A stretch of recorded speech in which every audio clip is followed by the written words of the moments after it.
il y a parfois des erreurs d'aiguillage. Il m'est arrivé dans deux malades, une dame qui au milieu de la nuit sent quelque chose dans sa bouche qu'elle n'arrive pas à déglutir. Elle sort un ascaris qui s'était perdu. Du moins, on s'en aperçoit pendant l'enfance en général, alors que les adultes sont contaminés, mais ils mettront des années avant qu'on pose le diagnostic. Donc c'est une maladie parasitaire qui simulait une maladie maligne. Et c'est là où je me suis rendu compte, après plusieurs années d'activité de médecin, que notre barrière intestinale permettait à des êtres pluricellulaires de traverser. Et ils traversent quand? Lorsque la barrière est abîmée. Bonjour à tous. Pour bien comprendre l'échange qui va suivre, vous avez besoin d'un peu de contexte. Vous avez été littéralement des millions à regarder des interviews du professeur Imbert pour la promotion de son livre « Les parasites, ces hôtes invisibles qui envahissent votre corps ». Il s'agissait de la première phase d'un combat qu'il mène depuis plus d'1 an, celui de débarrasser les Français des parasites qui grouillent en eux. Ce livre avait pour seul et unique but de vous alerter et de vous faire prendre conscience que non, les parasites ne sont pas réservés aux habitants des pays tropicaux. Étant donné qu'il s'est vendu à plusieurs dizaines de milliers d'exemplaires, on peut dire que cette première étape a été un franc succès. Aujourd'hui, nous passons à la deuxième phase de ce combat, celle dans laquelle il vous donne des clés concrètes pour vous débarrasser de vos parasites. Autrement dit, comment fait-on pour identifier le ou les parasites que nous avons en nous ? Et, une fois identifiés, quelles sont les solutions les plus efficaces pour s'en débarrasser ? Pour ce faire, un livre ne peut pas suffire. Voilà pourquoi nous avons conçu avec lui un programme complet pour mener à bien cette mission. On vous en reparle en fin d'émission. Encore merci pour le soutien que vous portez à Philippe dans ce combat. On se retrouve juste après cet échange. Bon visionnage.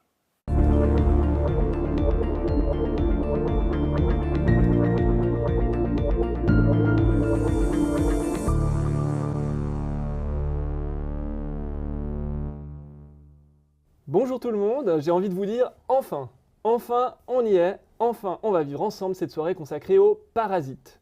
Je pense sincèrement que c'est le sujet le plus demandé de l'histoire de Pure Santé. On a littéralement reçu des centaines de messages nous demandant d'inviter le professeur Philippe Imbert pour nous parler de ces bestioles qui peuvent grouiller en nous. Et donc voilà, c'est chose faite.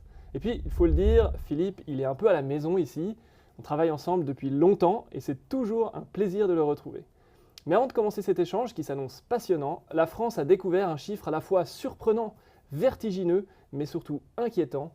Près de 80% de la population serait infestée par des parasites. Alors oui, il y a de fortes chances que vous aussi, devant votre écran, vous soyez colonisé par ces petites bêtes sans le savoir. Et pourtant, nos médecins n'en parlent presque jamais. Alors ce soir, on va comprendre pourquoi. Pourquoi ce silence ? Pourquoi sommes-nous presque tous contaminés ? Quels sont leurs impacts sur notre santé, comment les attrape-t-on et surtout, comment se vermifuge-t-on? Et pour ce dernier point, restez bien jusqu'à la fin, on vous a préparé une belle surprise pour vous aider à vous débarrasser de vos parasites. Philippe, bonsoir, comment ça va? Bonsoir Florent, ça va et vous? Merci d'être là. Merci. C'est un plaisir. Voilà. Alors avant de rentrer dans les chiffres, parce qu'on a déjà évoqué un chiffre particulièrement impressionnant, c'est 80% des gens seraient infestés par des parasites. Est-ce que tu peux nous rappeler en quelques mots, qu'est-ce qu'un parasite ? Un parasite, alors au temps de Louis XIV, c'était les personnes qui allaient dans le château de Versailles, profiter de la cour et profiter de la nourriture, des toilettes, je ne sais quoi. Eh bien aujourd'hui, les parasites, ce sont des êtres vivants, unis ou pluricellulaires, qui sont différents des virus et des bactéries, qui sont en général plus gros, et qui vivent avec nous à nos dépens. C'est-à-dire que sans nous, ils ne peuvent pas vivre. Alors tu parles souvent d'être invisibles. Est-ce que ça veut dire qu'on peut les avoir sans avoir aucun symptôme ? Oui, ils sont invisibles ou parfois on les voit lorsqu'ils sortent de notre corps. Nous avons des parasites qui peuvent être dans le sang. Nous avons beaucoup de parasites dans le tube digestif. En général, ils y restent. Ils peuvent parfois être évacués, on peut les trouver. Bien sûr, il ne faut pas oublier ces petits parasites qui sont appréciés des dermatologues, qui sont les ectoparasites, les parasites de la surface cutanée. Je vais parler des poux, des morpions, de la gale. On en parle bien sûr un petit peu. Mais ces parasites invisibles, ce sont vraiment ceux qui sont enfouis en nous, dans notre intestin. Et alors, est-ce qu'on est tous touchés de la même manière, ou il y a des personnes, j'imagine par exemple les enfants, peut-être les jardiniers, parce qu'on dit qu'il y a souvent des parasites dans la terre. Est-ce qu'il y a des personnes plus touchées que les autres ? Oui, alors il y a plusieurs raisons pour être contaminé. Souvent, on me demande comment j'ai attrapé ces parasites. Eh bien, la meilleure façon, c'est l'alimentation, bien évidemment. Et donc, sur les aliments que nous mangeons, il y a des œufs, il y a peut-être des larves, et nous nous contaminons. Mais ça ne suffit pas. Il faut également qu'il y ait un intestin propice, qu'il les accueille, qu'il soit confortable pour eux, qu'il soit chaud, humide. Donc imaginez une maladie inflammatoire de l'intestin, il n'y a rien de mieux pour un parasite de s'installer là. Parce que le parasite va véritablement s'installer, coller à la muqueuse et vivre tout le temps de sa vie à nos dépens. Alors tu parlais d'alimentation, on pense souvent à la viande crue, aux poissons, sushi, etc. C'est aussi le cas des légumes ou d'autres aliments Oui, alors bien sûr, on peut trouver des kystes parasitaires et des larves dans la viande, surtout si elle n'est pas bien cuite, et donc on peut se contaminer de cette façon. Sur les végétaux, c'est assez classique de voir des parasites. Pourquoi ? Parce que nous mettons des engrais animaux dans les jardins, parfois même des engrais humains. Donc c'est dans les matières fécales qu'on va trouver effectivement les parasites qui vont, ou du moins les œufs. Mais également la porte d'entrée buccale peut venir tout simplement d'un bac à sable où des chiens ayant fait leurs besoins vont avoir laissé des œufs d'un parasite terrible qui s'appelle Toxocaracanis, et les enfants qui jouent au toboggan vont mettre les mains dans le sable et vont être porteurs de ces œufs. Ces œufs vont être portés à la bouche et ça peut être une maladie catastrophique pour les enfants. Alors, bien sûr, les enfants sont plus contaminés que les adultes. Du moins, on s'en aperçoit pendant l'enfance en général. Alors que les adultes sont contaminés, mais ils mettront des années avant qu'on pose le diagnostic. Alors, tu parlais de la toxocarose, justement. Ça veut dire qu'il suffit que je fasse tomber mes clés par terre, par exemple, je les ramasse. Et s'il y a eu ici, quelques semaines auparavant, un chien qui a fait ses besoins, je pourrais être contaminé. Oui. Alors, les choses ont été bien étudiées pour la toxocarose. Et ça a été un des sujets de prédilection de mes recherches dans les années 2000. J'ai beaucoup travaillé avec l'équipe de parasitologie du CHU de Besançon sur ce parasite. L'idée m'en avait été donnée par Madame le docteur Barral, une grande parasitologue passionnée et qui m'a fait comprendre que c'était une partie de la médecine qui était très importante, or un peu reléguée à la fin. Alors oui, quand on pose ses mains par terre, et si un chien est venu 3 semaines minimum, parce qu'il faut 3 semaines pour permettre à un œuf de s'embryonner, eh bien, on va porter ensuite la main à sa bouche et des larves vont se développer. Alors ça, c'est la première étape. Nous ne sommes pas des chiens et donc le parasite ne peut pas aller jusqu'à sa phase terminale dans notre intestin. Il ne deviendra pas un ascaris du chien en nous. Mais ces larves n'attendent qu'une chose, traverser la barrière intestinale. Et c'est là où je me suis rendu compte, après plusieurs années d'activité de médecin, que notre barrière intestinale permettait à des êtres pluricellulaires de traverser. Et ils traversent quand ? Lorsque la barrière est abîmée. Abîmée par quoi ? Par une inflammation chronique et le plus souvent parfois par une maladie inflammatoire chronique de l'intestin. Donc il faut plusieurs conditions. Il faut que le chien soit passé par là, il faut mettre ses mains par terre, les porter à la bouche, ça les enfants le font, et il faut que l'intestin soit perméable en raison souvent d'une inflammation, irritation ou maladie. Oui, en plus, bon voilà, là tu prends un exemple, c'est un parasite du chien. J'imagine que ce n'est pas le cas de tous les parasites qui sont autour de nous. Certains peuvent nous infester, ils peuvent aussi passer le sang, ça arrive ? Oui, alors ils passent, les larves de Toxocara circulent dans le sang, vont s'installer un peu partout, dans le cerveau, dans les yeux, rendez-vous compte. Et il y a eu, dans les années 50, un nombre important d'enfants qui ont eu un problème à l'œil. On a dû enlever l'œil, pensant qu'ils avaient une tumeur maligne de l'œil, et c'était en fait un kyste de Toxocaracanis, tout simplement. Donc il faut penser vraiment aux parasites dans toutes les circonstances. Alors, ces parasites qui passent dans le sang, il y en a plusieurs. Il y a même le parasite banal que tout le monde connaît, les ascaris, ou la famille des ascaris, qui vont des petits oxyures aux gros ascaris de 20 cm. Eh bien, il faut savoir que l'ascaris va traverser l'intestin. Pourquoi faire ? Pour remonter, et je me demande bien comment il fait, jusqu'au poumon, ressortir par les bronches et la trachée, et arriver ici au carrefour pharyngé, pour ensuite redescendre dans l'ésophage. Imaginez ce cycle. Alors, il y a parfois des erreurs d'aiguillage. Il m'est arrivé dans deux malades, une dame qui au milieu de la nuit sent quelque chose dans sa bouche qu'elle n'arrive pas à déglutir. Elle sort un ascaris qui s'était perdu. Je pense qu'elle avait perdu son GPS, il ne savait plus où aller. Et puis une jeune fille de 16 ans qui depuis quelque temps met mal du côté de l'appendicite. L'échographie disait appendicite. 10 minutes après, le scanner ne retrouvait plus rien, comme si quelque chose s'était déplacé. Eh bien, cette jeune fille, quelques jours plus tard, a sorti quelque chose de son nez.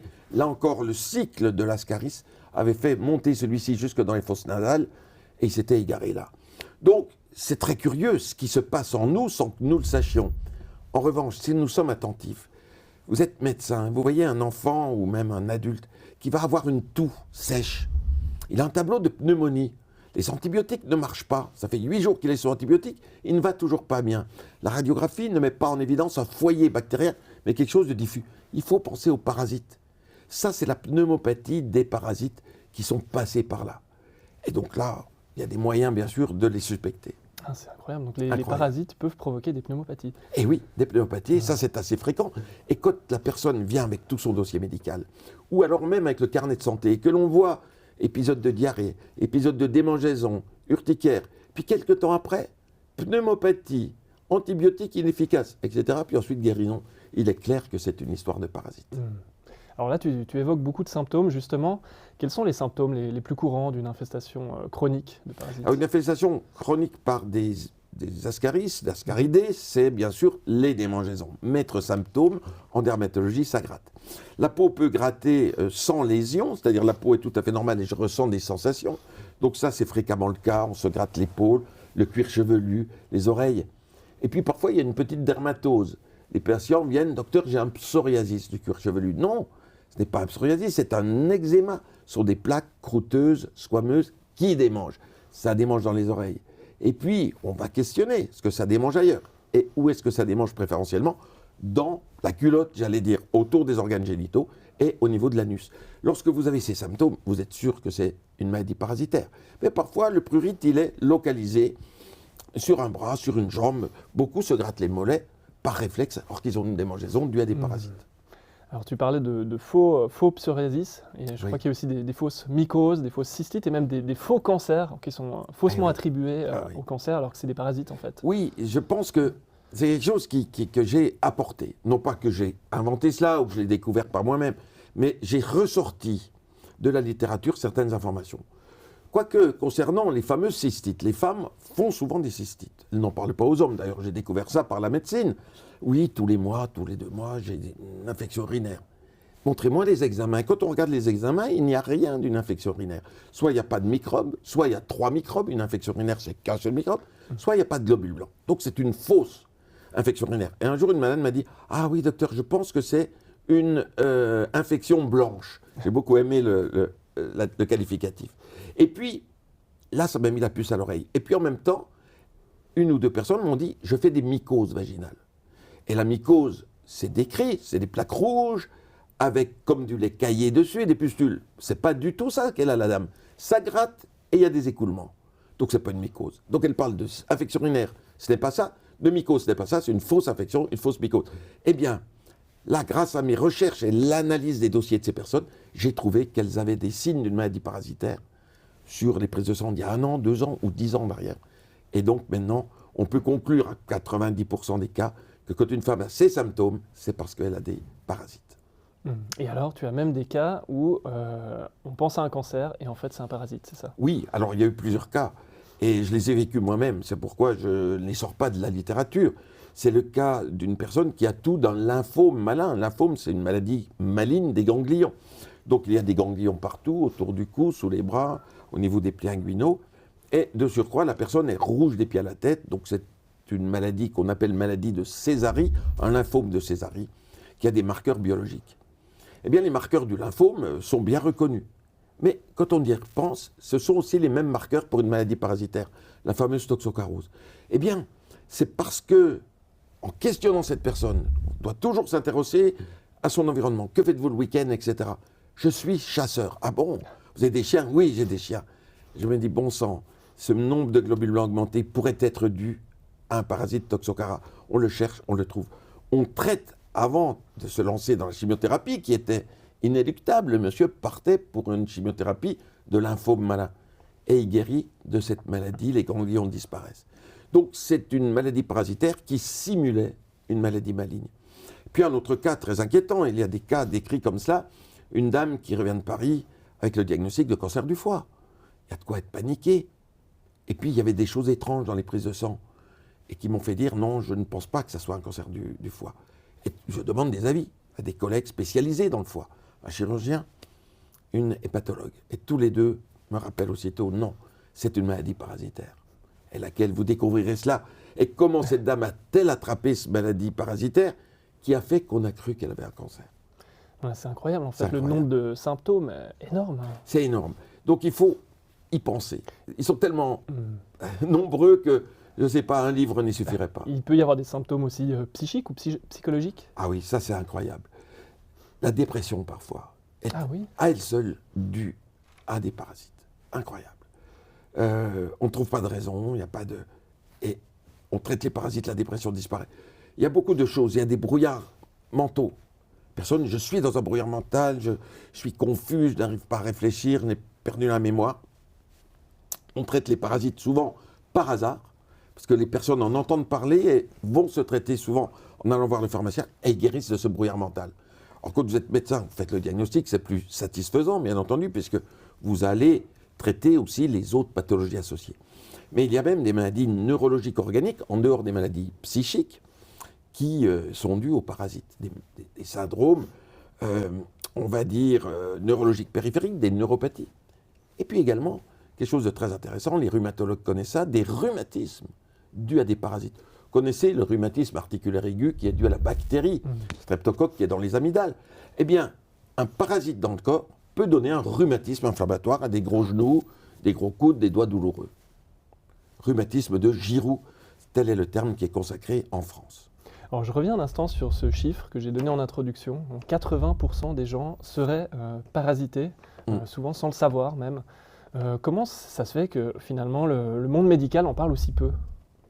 Oui, et ce n'est pas faute de certains parasitologues d'attirer l'attention. C'était le cas du professeur Lapierre, un grand parasitologue qui a commencé un livre qu'il a fait, qui est un des meilleurs livres qui soit en matière de parasitologie, avec des petits chapitres destinés aux médecins. Tous les médecins installés aujourd'hui ont eu ce livre qui était offert à l'époque. Eh bien, il commence cela en disant « Je dois attirer l'attention des médecins pour qu'ils retiennent une fois pour toutes que 80% des malades qu'ils voient sont parasités, dans 80% des cas. Donc, ou 80% des malades sont parasités. Et donc, c'est un chiffre fort. Pourquoi? On ne le sait pas.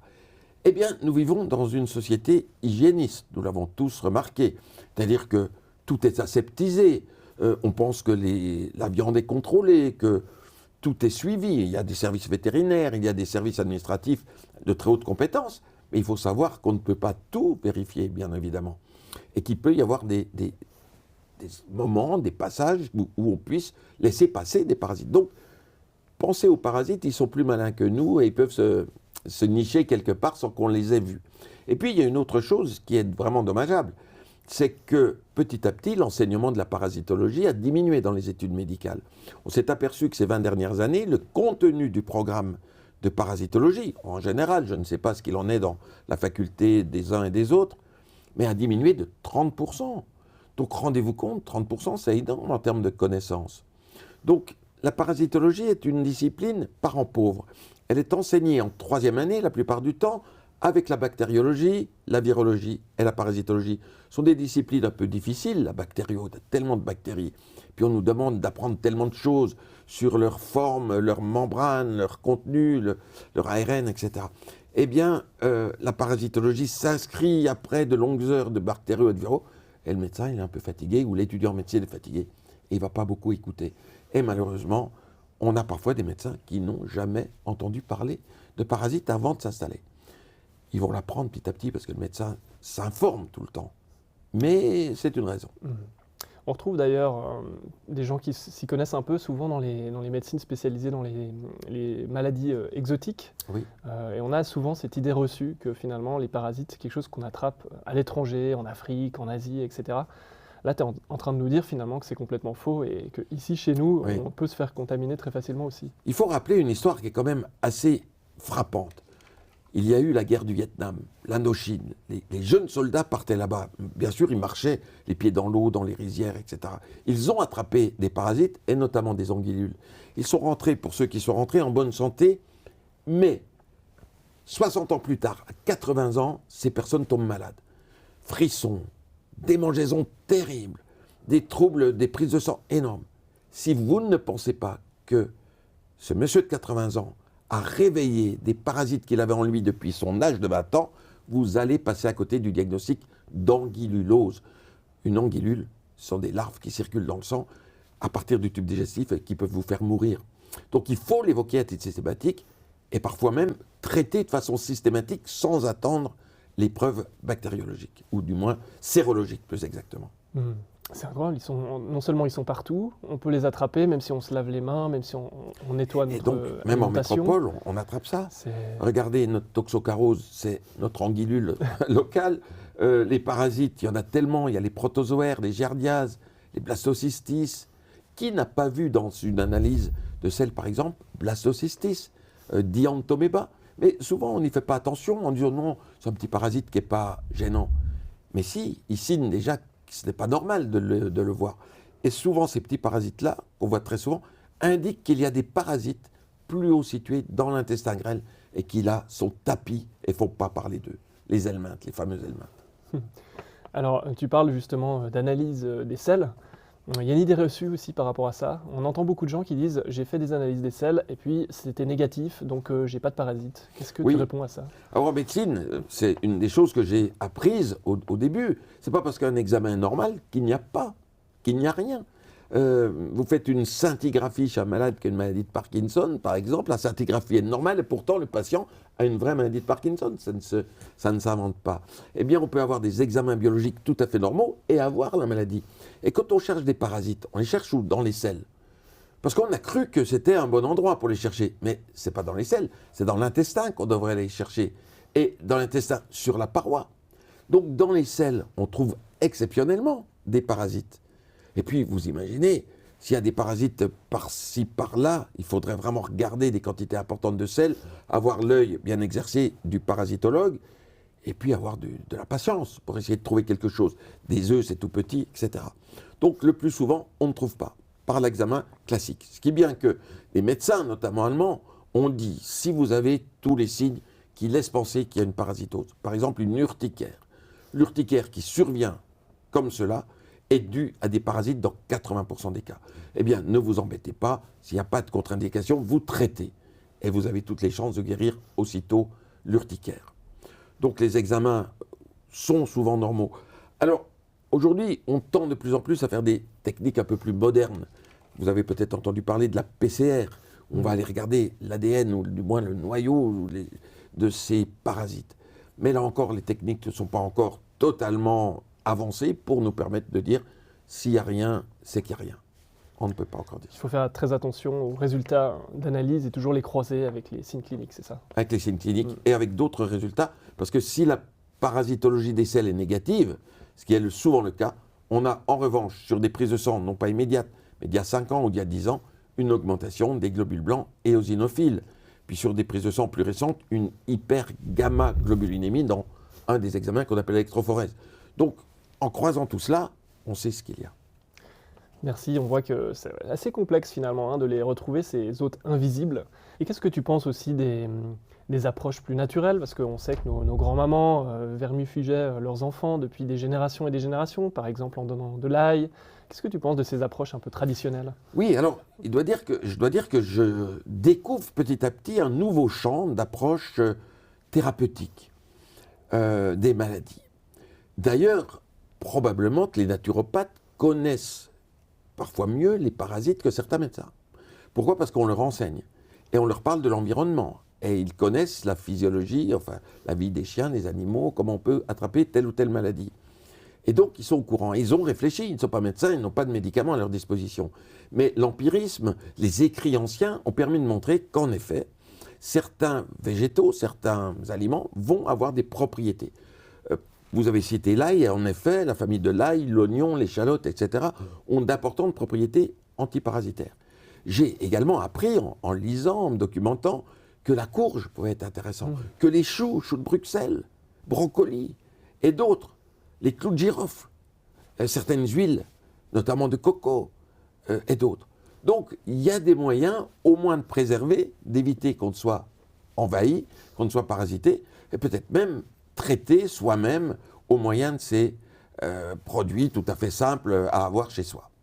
Bon, c'est quand même rassurant de voir qu'il y a des solutions, mais quand même, quand on t'écoute, on a l'impression quand même, je pense que beaucoup de gens qui nous écoutent aussi et qui nous regardent doivent se dire, je suis certainement infesté, je dois avoir des parasites. Moi, c'est ce que je me dis quand je t'écoute. Qu'est-ce que tu réponds aux gens? Il faut vraiment s'inquiéter dès qu'on a des symptômes et tout, aller sur la piste d'un parasite? Oui, s'inquiéter, non, parce que en médecine, on ne s'inquiétera que lorsque le diagnostic sera parfaitement établi et qu'on connaît ce qu'on appelle le pronostic. C'est-à-dire, qu'est-ce que je vais devenir? Est-ce que je vais guérir ou pas? On peut découvrir une maladie grave. Si vous êtes sûr de la guérir à 100%, il n'y a pas lieu de s'inquiéter. Donc, parasite, oui, parce qu'il faut y penser. En revanche, votre confort de vie a pu être perturbé pendant des années. Vous n'êtes pas bien, vous êtes ballonné, vous vous grattez sans arrêt, vous n'osez pas sortir, vous avez des gaz. Moi, je me souviens d'un patient qui venait du Luxembourg, un bel homme de 35 ans, et qui me dit, je lui demandais s'il était marié, il me dit non, c'est impossible, je ne peux pas avoir de conjointe avec moi dans ma vie de tous les jours. Je lui dis pourquoi? Il me dit, vous ne vous rendez pas compte, toute la nuit je me lève, je me gratte, je dois aller aux toilettes, j'ai la diarrhée, j'ai des gaz, j'ai des ballonnements, flatulences, c'est impossible, me dit-il. Et ça m'a mis sur la piste. Au départ, ce monsieur était considéré comme une maladie de Crohn. Donc on pouvait comprendre tout cela. Mais il y avait des choses en plus de la maladie de Crohn. Et en fait, il s'est avéré qu'il n'avait pas de maladie de Crohn, mais qu'il avait une maladie, une amibiase. Et c'est parce qu'il m'a dit être parti dans des pays africains, quelque temps avant l'apparition. Parce que nous avons posé beaucoup de questions, parce qu'il fallait trouver une solution. Il venait du Luxembourg, c'était la deuxième fois qu'il venait. Tout indiquait maladie de Crohn. Il y avait même des prises de sang et des prélèvements de muqueuses intestinales qui disaient maladie de Crohn. Eh bien, en croisant les choses, j'ai dit, monsieur, vous avez une maladie parasitaire. Il ne voulait pas y croire. J'ai dit, une seule chose à faire, on traite. On avait les amis sous les yeux. On traite, elle m'a guéri. Mais vous vous rendez compte la vie qu'il a perdue pendant des années, sans pouvoir se marier, etc. Donc oui. Oui, on peut dire aux gens, vraiment, si vous suspectez d'être infesté par un parasite, n'attendez pas. C'est vraiment, voilà, ça peut pourrir la vie. Et, on peut agir, c'est pas si compliqué que ça. Il faut juste connaître les bonnes solutions, les bonnes analyses, les bons contacts, et puis tout peut s'arranger. Oui, tout peut s'arranger. Donc, ces parasites sont parfois la cause qui vous manque à vos problèmes de santé. C'est particulièrement intéressant pour les personnes en errance, en souffrance depuis des mois, des années peut-être, et qui ont tout essayé et qui n'ont peut-être jamais envisagé cette piste. C'est ça. Et rares sont ceux qui me disent « Ah oui, j'ai déjà pris des traitements antiparasitaires ». Ou ceux qui me l'ont dit n'ont pas pris les bons. Pourquoi? Parce qu'ils ont attrapé la maladie en Asie, voyage en Thaïlande ou autre. Ils reviennent, la maladie vient 3 mois ou 3 ans après. Parfois c'est comme ça. Et on évoque une maladie parasitaire et on traite avec les antiparasitaires pour nos parasites régionaux. Alors que c'était par exemple une opistorchiase, une douve de Chine. Ce n'est pas du tout les mêmes traitements. Alors Philippe, on va voir si tu es vraiment un spécialiste des parasites et pour ça on a préparé un petit jeu. Donc j'ai mon collègue Benjamin qui est venu derrière la caméra là-bas avec des images de parasites et tu vas essayer de les reconnaître et nous dire qui sont ces parasites. Pour les personnes qui nous regardent, bien sûr, on mettra ces images à l'écran pour que vous puissiez voir leur joyeux visage. Bon, merci beaucoup Florent. Je suis un parasitologue sur le plan clinique, c'est-à-dire les symptômes cliniques liés aux parasites. Et bien entendu, je sais le haut niveau de compétence des parasitologues, biologistes ou cliniciens qui font ça, leur métier vraiment de cela. Et donc, mes connaissances sont bien inférieures. Mais certains parasites, je vais pouvoir les reconnaître, je pense. Allez, t'es prêt? Alors, je précise, c'est à l'aveugle. Tu n'as pas vu à l'avance ces différentes images. Je ne sais pas ce qui sera. Et moi non plus d'ailleurs, donc on ne sait pas du tout ce que Benjamin va nous présenter. Ok, c'est parti. Alors là, on a un parasite avec 4 paires de pattes. Donc, ce n'est pas un ver. Et on a un petit peu l'aspect d'un petit crustacé. C'est un acarien, c'est un arthropode qui se trouve en général sur la peau. Il doit faire 0,2, 0,3 mm. C'est un Demodex. Demodex follicularum, c'est un habitué des follicules pileux de la peau, du visage. Eh bien, sans qu'on le sache, nous avons des parasites comme cela, qui peuvent donner des maladies qui ressemblent à l'acné rosacée. Et c'est un diagnostic différentiel de l'acné rosacée. Ce que j'ai découvert dans mes études dont je parle dans le livre, c'est que si vous avez cela sur vos peaux, c'est que vous avez des parasites intestinaux. C'est-à-dire que les parasites intestinaux baissent l'immunité et vont favoriser ces petits parasites sur la peau. Donc c'est un plus, au même titre que certains avaient découvert que quand vous aviez une acné rosacée, vous aviez une fois sur 2 un microbe dans l'estomac, Helicobacter pylori. Eh bien moi j'ai découvert que si vous avez ce petit crabe sur la peau, vous avez 9 chances sur 10 d'avoir des parasites intestinaux. Et bravo pour cette première réponse. Merci. On passe à la suivante. Alors là c'est plus difficile, mais on voit une énorme cellule, enfin plusieurs, avec des flagelles, ça c'est très important, donc des petites queues qui permettent à ce parasite d'avancer et il se promène dans le côlon, en effet. Il est le plus souvent situé dans le duodénum au départ, puis ensuite il va descendre l'intestin grêle et se promener. C'est ce qu'on appelle une lambliase ou giardiase. Les deux mots sont utilisés. C'est le parasite le plus fréquemment en cause dans les dyspepsies. J'ai de la diarrhée, j'ai des rots, je ne suis pas bien après les repas, les personnes disent je suis barbouillé, je ne sais pas d'où vient cette expression. Eh bien, souvent, c'est les lambliases. Le traitement va reposer sur métronidazole, vous demandez à votre médecin, c'est un traitement qui va durer 1 semaine et vous serez débarrassé. Super, et ben encore tout juste. On passe à la 3. Ouh là là, il n'est pas très joli celui-là. Alors celui-là, c'est un long verre, là on peut dire que c'est un long verre. Et il est vraiment, la photo est très très belle, remarquable. Il est constitué d'anneaux. On voit bien que c'est un assemblage d'anneaux. Et très souvent, dans les selles, on va trouver 1 ou 2 anneaux, comme ça, qui ressemblent effectivement à des pâtes fraîches. Il faut connaître, pour savoir que c'est un anneau de Taenia. Taenia solium, Taenia saginata. Alors, c'est là la différence entre moi-même et un vrai parasitologue, c'est que lui, il saura vous dire si c'est le parasite du porc ou du bœuf. Mais là, on peut dire que c'est un Taenia. Qu'est-ce que va donner le Taenia? Des signes digestifs chroniques, parfois des maladies auto-immunes. Et c'est ce qu'on appelle les épines irritatives, qui sont quelque part un petit foyer infectieux. Donc ce parasite qui va donner une maladie auto-immune du cuir chevelu, par exemple, dans la pelade. Donc ces parasites, on en voit de temps en temps, des personnes vont nous dire « j'ai vu sortir ça de mon anus ». Incroyable. Une personne a vu tomber ça dans le salon, elle traversait le salon, elle a vu tomber ce parasite. Ça me fait penser au ver solitaire. Est-ce que c'est la même famille? Est-ce que c'est ça? Oui, c'est ça le ver solitaire, mais j'ai jamais vraiment su si le ver solitaire c'était ça, je pense que c'est ce Taenia, ou si c'est un ascaris. Peut-être verra-t-on un ascaris tout à l'heure. Je pense que le ver solitaire c'est ça, bien sûr, puisqu'il est en général tout seul, alors que les ascaris sont nombreux. Et le dernier, oulala. Voilà, voilà, ils sont nombreux. C'est effectivement des ascaris. Là, c'est ce qu'on appelle les vers ronds, il est vraiment rond. C'est un nématode, donc le ver rond, il fait 20-30 cm parfois, on a parfois des plus petits. Et dans cette famille des nématodes, on a des vers qui sont tout petits, les oxyures, 0,7 cm, vraiment des tout petits, des trichuris, des trichocéphales, d'autres parasites, et puis l'ascaris. Donc, alors ceux-ci donnent beaucoup de réactions immunoallergiques de type urticaire, démangeaison, eczéma, etc. En tout cas, c'est passionnant. Merci beaucoup, Philippe. J'espère qu'on n'aura pas fait trop peur aux gens et au contraire qu'on leur a donné de l'espoir pour toutes ces personnes qui souffrent, parfois simplement de fatigue, de démangeaison et parfois pour des choses beaucoup plus graves. Et on espère qu'avec la piste des parasites, ils vont pouvoir enfin trouver la lumière au bout du tunnel. Oui, et puis surtout, c'est une pathologie qui permet de raconter des histoires. C'est-à-dire que par l'exposé des cas, des personnes tels qu'ils sont dans la vie de tous les jours, on parle de la maladie. C'est pas trop didactique, c'est pas professionnel, c'est pas un cours de médecine, pas du tout.